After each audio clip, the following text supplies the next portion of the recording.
날마다 쓰는 나의 신앙일기 TV 데일리 큐티 나무향기입니다. 오늘은 히브리서 5장 7절부터 10절을 묵상하겠습니다. 그는 육체에 계실 때 자기를 죽음에서 능히 구원하실 이에게 심한 통곡과 눈물로 간구와 소원을 올렸고 그의 경건하심으로 말미암아 들으심을 얻었느니라.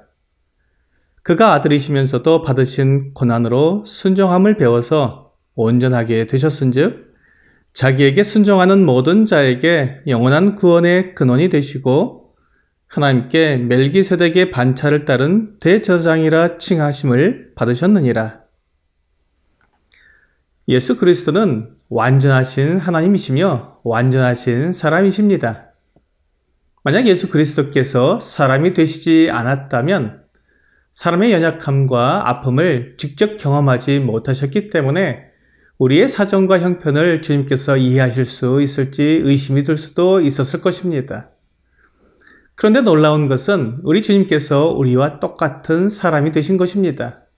예수님은 처녀 마리아를 통해 아기로 태어나셨습니다. 마태복음 1장 21절부터 23절은 아들을 낳으리니 이름을 예수라 하라. 이는 그가 자기 백성을 그들의 죄에서 구원할 자이심이라 하니라. 이 모든 일이 된 것은 주께서 선지자로 하신 말씀을 이루려 하심이니 이르시되 보라 처녀가 잉태하여 아들을 낳을 것이요 그의 이름은 임마누엘이라 하리라 하셨으니 이를 번역한즉 하나님이 우리와 함께 계시다 함이라 라고 말씀하고 있습니다. 하나님의 아들 예수 그리스도께서 사람으로 태어나신 것은 사람들과 함께 계시며 사람처럼 되셔서 사람들을 위한 중보자가 되시려는 것이었습니다. 하나님이 사람의 모든 희노애락을 직접 경험하심으로 사람들의 입장에서 긍휼을 나타내실 수 있게 된 것입니다. 이것이 요한복음 1장 14절에서 말씀하시는 내용입니다.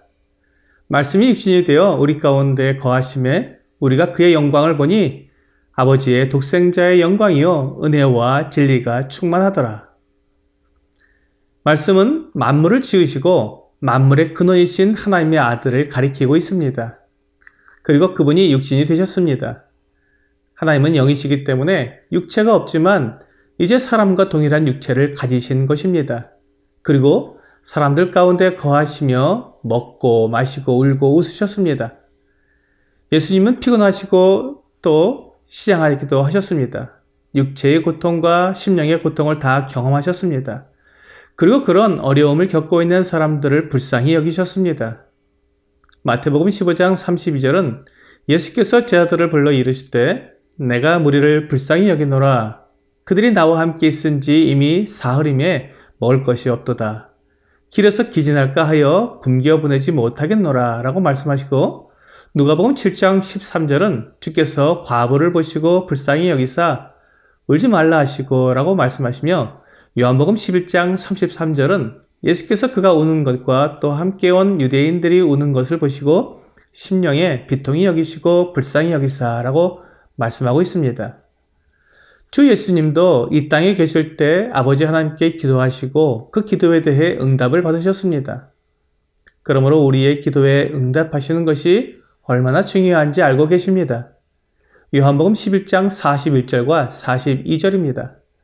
돌을 옮겨 놓으니 예수께서 눈을 들어 우러러보시고 이르시되 아버지여 내 말을 들으신 것을 감사하나이다. 항상 내 말을 들으시는 줄을 내가 알았나이다. 그러나 이 말씀 하옵는 것은 둘러선 무리를 위함이니 곧 아버지께서 나를 보내신 것을 그들로 믿게 하려 함이니이다. 주님께서 사람이 되신 것은 사람들을 이해하시기 위한 것만이 아니라 그 사람들을 위해 고난을 당하시기 위함이었습니다. 그리고 그 고난의 끝은 죽음이었습니다. 그리고 주님께서 그 받으신 고난으로 순종함을 배웠다는 말씀은 사람들처럼 불순종함으로 고난을 자처하고 그 고난을 계속 받으면서 결국 순종하게 되었다는 말씀이 아닙니다. 주님께서는 처음부터 아버지께 순종하셨고 그 순종의 결과로 이 세상에 사람으로 오셨습니다.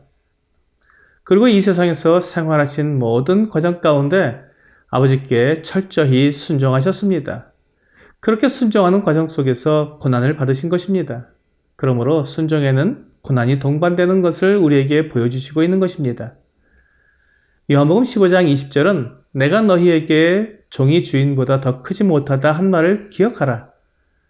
사람들이 나를 박해하였은즉 너희도 박해할 것이요 내 말을 지켰은즉 너희 말도 지킬 것이라고 말씀하고 있습니다. 우리 주 예수님께서 아버지께 순종하셔서 사람으로 이 세상에 오셨기 때문에 이러한 고난을 당하셨습니다. 그리고 우리도 예수 그리스도를 나의 주인이요 나의 하나님으로 영접했기 때문에 예수 그리스도께서 당하신 고난과 같은 그 고난을 우리도 당하게 되는 것입니다. 이것이 순종입니다.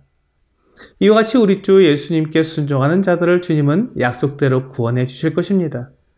로마서 5장 10절은 곧 우리가 원수 되었을 때 그의 아들의 죽으심으로 말미암아 하나님과 화목하게 되었은즉 화목하게 된 자로서는 더욱 그의 살아나심으로 말미암아 구원을 받을 것이니라 라고 말씀하고 있습니다. 하나님의 아들의 죽으심이 우리의 구원의 증거가 된 것이 분명합니다. 우리 주 예수님은 자기에게 순종하는 모든 자에게 영원한 구원의 근원이 되신다고 약속해 주셨습니다. 이와 같이 우리 주 예수님은 구약의 대제사장들보다 훨씬 더 뛰어난 대제사장이십니다. 우리의 모든 사정을 다 아시고 우리의 연약함을 체휼하실 뿐만 아니라 우리의 모든 죄를 다 용서해 주시고 하나님과 화목하게 만들어 주셔서 우리를 죄와 심판에서 구원해 주시기 때문입니다. 구약의 대제사장들은 그들의 연약함과 재물의 불완전함으로 이렇게 완전한 구원을 약속할 수 없었습니다. 우리 주 예수 그리스도는 하나님의 아들이시기 때문에 완전한 대제사장으로서 완전한 제사를 드리셨습니다. 그리고 주님이 드리신 제물은 주님 자신이기 때문에 완전한 제물이 됩니다.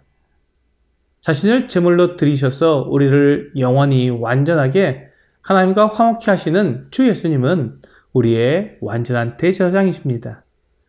주님께서 우리의 대제사장이 되신 것은 멜기세덱의 반차를 따라서 되신 것입니다. 이 멜기세덱을 따르는 제사장에 대해서는 히브리서 7장에서 자세히 다루게 될 것입니다. 우리 주 예수님께서 멜기세덱의 반차를 따르는 대제사장이심을 강조하는 이유는 주님의 대제사장 직분이 적법하다는 것을 말하기 위함입니다. 자격이 없는 대제사장이 아니라 완전한 자격을 갖추신 대제사장이심을 말해주고 있습니다. 오늘의 적용 질문을 보겠습니다.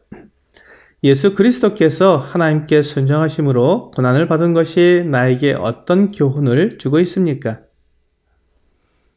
하나님을 믿고 순종하면 만사 형통하는 것이 아니라 오히려 세상에서 고난을 받는다는 것을 알게 됩니다. 주님처럼 고난을 받는 것은 주님께 속해 있는 것을 드러내는 간증이 됩니다. 오늘 주님이 받으신 고난을 나도 받으며 주님께 순종하는 것이 무엇인지 알게 되는 여러분과 제가 되기를 주 예수님의 이름으로 기도합니다.